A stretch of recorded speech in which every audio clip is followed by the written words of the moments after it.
Olá, seja bem-vindo a mais um programa Educação em Pauta. E no programa de hoje eu converso com o professor Luiz Dourado. Ele é professor do Instituto de Educação da Universidade do Minho, Portugal.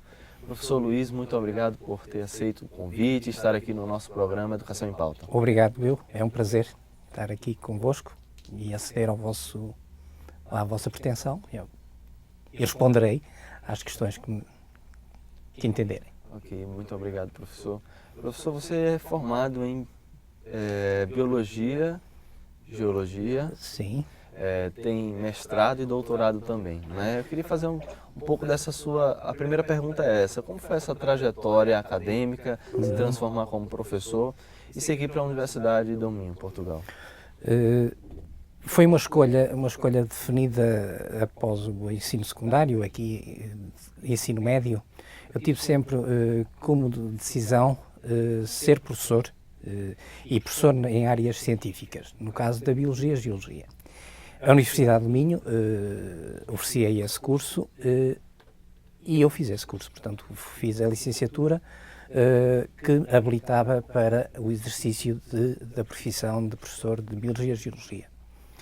Desde muito cedo na carreira tive contacto com a formação inicial de professores da Universidade do Minho, já num contexto diferente, ou seja, eu já tinha terminado o meu curso, mas 2 ou 3 anos a seguir foi solicitada a minha colaboração para acompanhar estágios de novos alunos. Isso por volta de... 87, 88.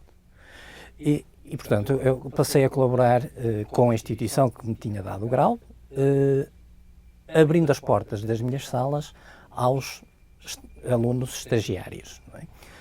Isto foi uma ação que decorreu durante 7 anos.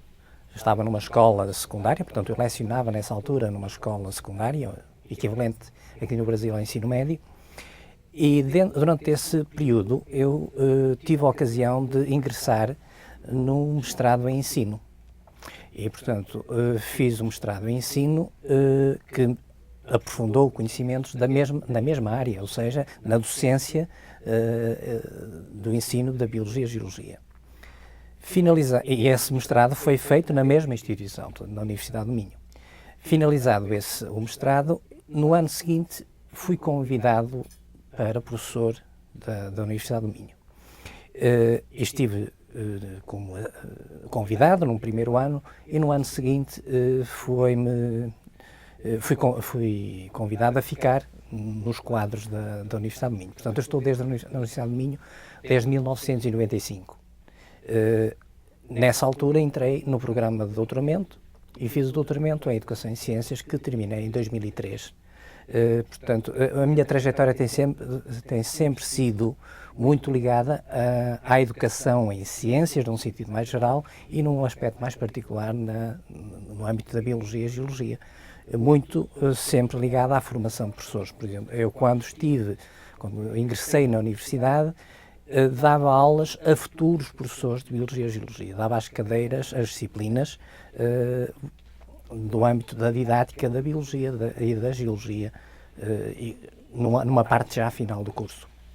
E desde aí eu tenho, em termos de ação académica e, portanto, em termos de lecionação, tenho lecionado sempre nesse grupo de professores, embora ultimamente temos alargado para outros públicos, numa área mais abrangente de formação de licenciados em educação, ou seja, não são pessoas que vão lecionar em escolas, mas têm ações educativas em contextos vários, câmaras municipais. Mas que tipo de profissionais seriam esses? São ditos educadores e que recebem uma formação banda larga, generalista, que lhes permite ter ações em instituições que dão apoio a pessoas, ações educativas em pessoas, por exemplo, da terceira idade, ou em crianças e jovens, ou então em instituições que dão apoio a grupos de risco, por exemplo, pessoas com toxicodependentes e outros casos. Portanto, é um leque bastante alargado. São outros profissionais que não têm o perfil profissional do professor, mas que também atuam. Pessoas da área administrativa também? Tem alguns que têm, portanto, uma componente encaminhas para alguma área também, para a gestão de recursos humanos e, portanto, acabam por ter também ações nesse âmbito. Uma das dificuldades desse grupo de profissionais, portanto, os que saem como educadores, é que muitas vezes a sociedade ainda não identifica bem o papel e confunde-os como professores. Eles não são professores, eles têm uma ação educativa que não se confunde com a ação de professor. E, basicamente, em termos de ensino, é este o âmbito da minha atividade. Eu tenho lecionado tanto na formação inicial de professores de ciências e também tenho feito formação avançada, portanto, já a nível de mestrado, a professores já licenciados na área das ciências, nos cursos de mestrado.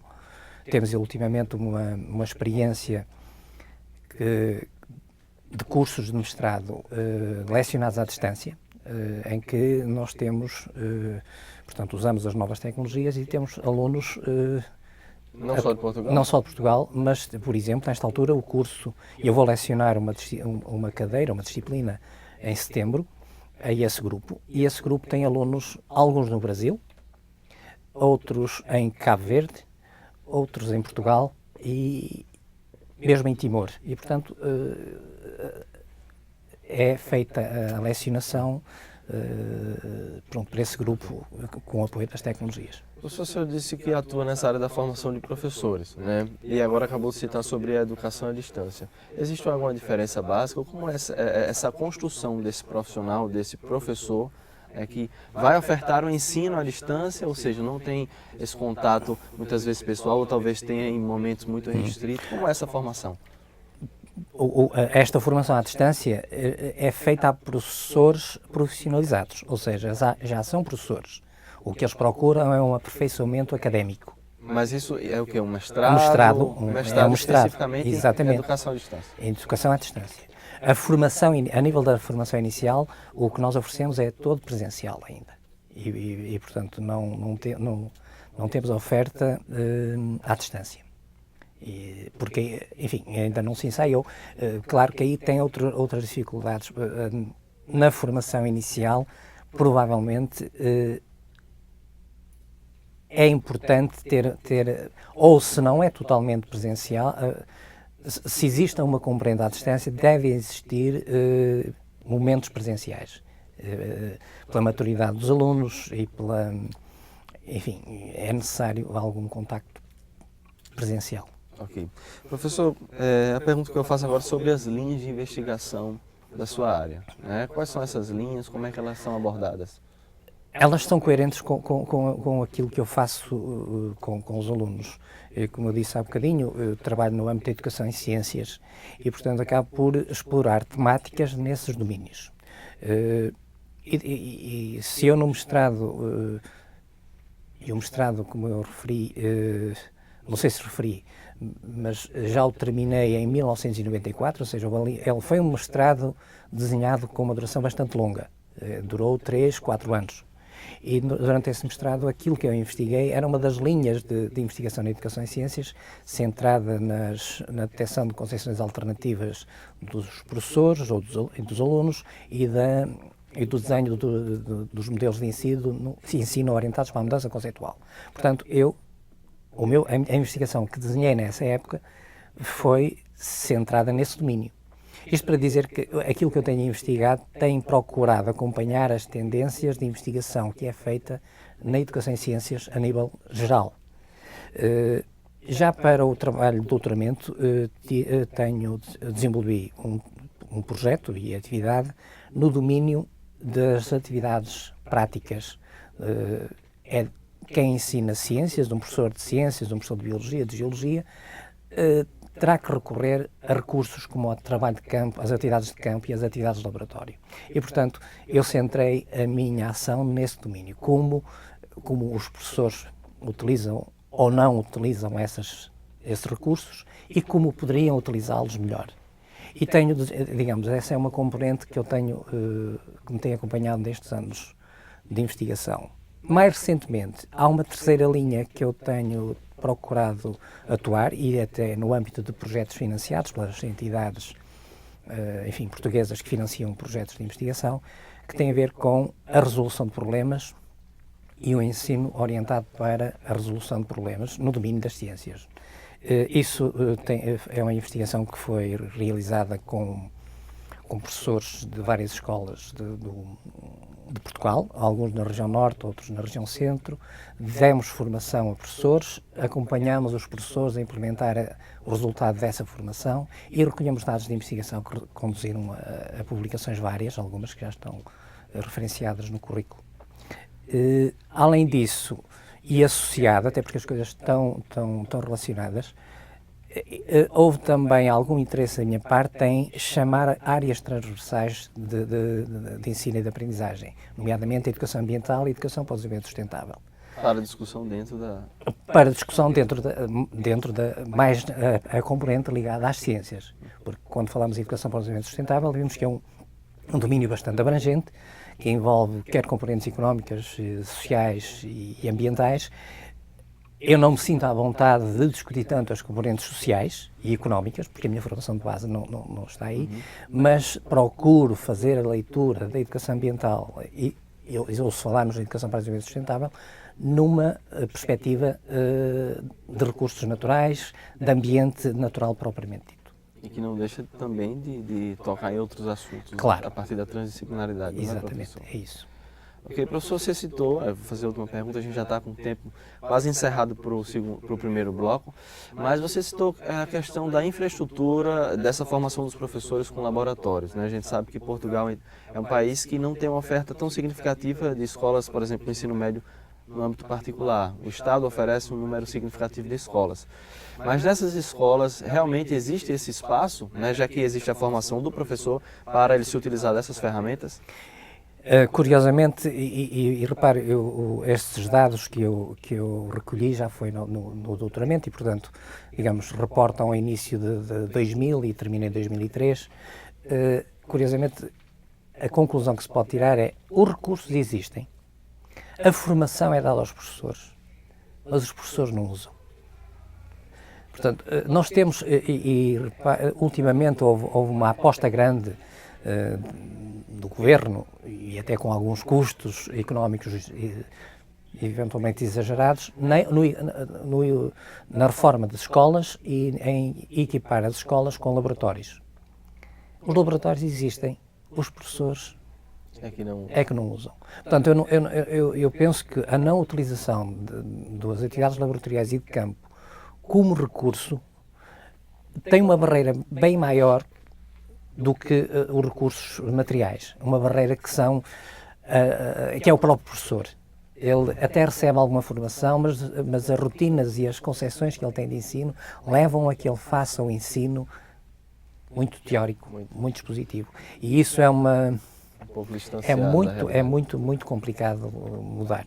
Eu atualmente estou a recolher dados similares àqueles que fiz no doutoramento, até com com o interesse de ver que mudanças é que existiram, mas a minha percepção dos poucos dados que eu já recolhi, penso que não há muitas mudanças.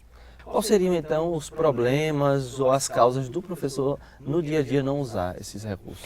Eu penso que aí há dois fatores que podem justificar. Um deles tem a ver, provavelmente, com a própria formação que é recebida pelo professor. O professor recebe formação num domínio do laboratório, por exemplo, mas recebe uma formação que não é, muitas das vezes, direcionada para a utilização do laboratório com alunos, e muito na perspectiva de utilização do laboratório enquanto espaço de investigação. São duas realidades distintas.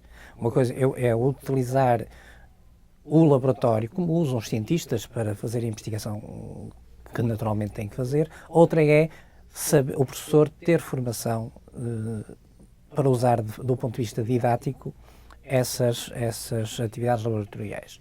Eu não estou a dizer que não exista formação que vá num sentido adequado, mas muitas das vezes, não recebendo essa formação, o professor tende a utilizar as atividades laboratoriais muito de uma forma clássica, ou seja, superficial? Não. Não, muito.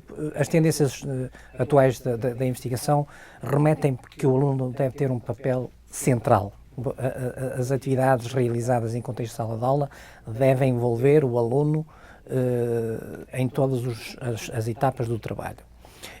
Ou seja, por exemplo, uma atividade laboratorial, ele deve questionar acerca daquilo que poderá ou não fazer para encontrar solução para um dado problema que lhe foi proposto. Não é só apresentar instrumentos ou como funciona o laboratório, mas colocar ele na prática. E ele próprio pensar a melhor via e ter ferramentas disponíveis para poder efetuar um percurso. Um percurso pode ou não conduzir a resultados, mas pelo menos ele tentou.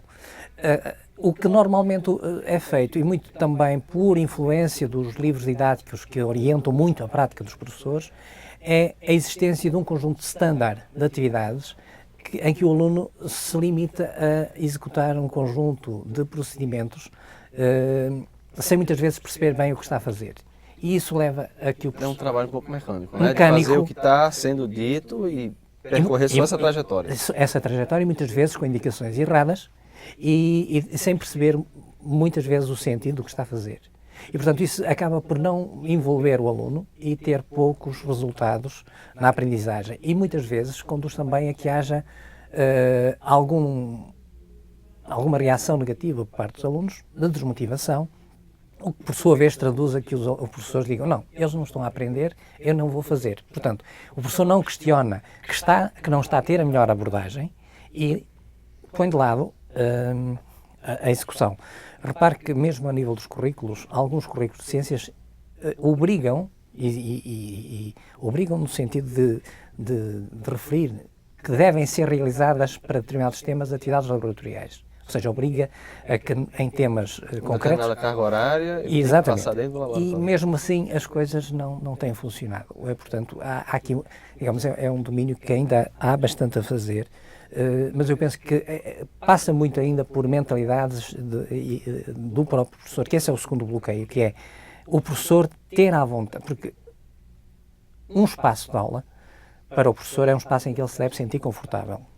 E eu tenho a percepção, ou temos a percepção, que muitas das vezes ele não se sente confortável nessas aulas. E passa a ser um pouco um ambiente hostil, não é isso? E, portanto, ele acaba por ter práticas de sala de aula mais voltadas para aquilo que ele normalmente faz, que é expor o conhecimento que tem. Que nem sempre, ou quase nunca, é a parte mais interessante para o aluno. Quando nós deixamos, repare, há bocadinho eu falei que além das atividades laboratoriais, me interessei por outro domínio, que é o ensino orientado para a resolução de problemas. Há aí também um princípio que é as atividades de aula são centradas no aluno. O aluno pesquisa a informação para obter respostas a questões. Esse é o caminho. Só que muitas das vezes o professor tem receio de mas então qual é o meu papel?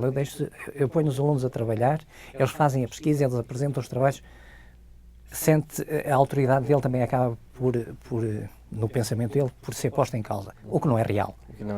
Mas também o papel do professor, pelo menos para a maioria, parece que é realmente isso que você está dizendo. Ele vai apresentar o conteúdo e está lá jogado, está posto. Né? Exatamente. E o que você está me dizendo é que a formação do professor, ele precisa entender que ele permite o conhecimento, né? Deixa com que os alunos possam, digamos assim, entender, digerir esse conhecimento. Exatamente.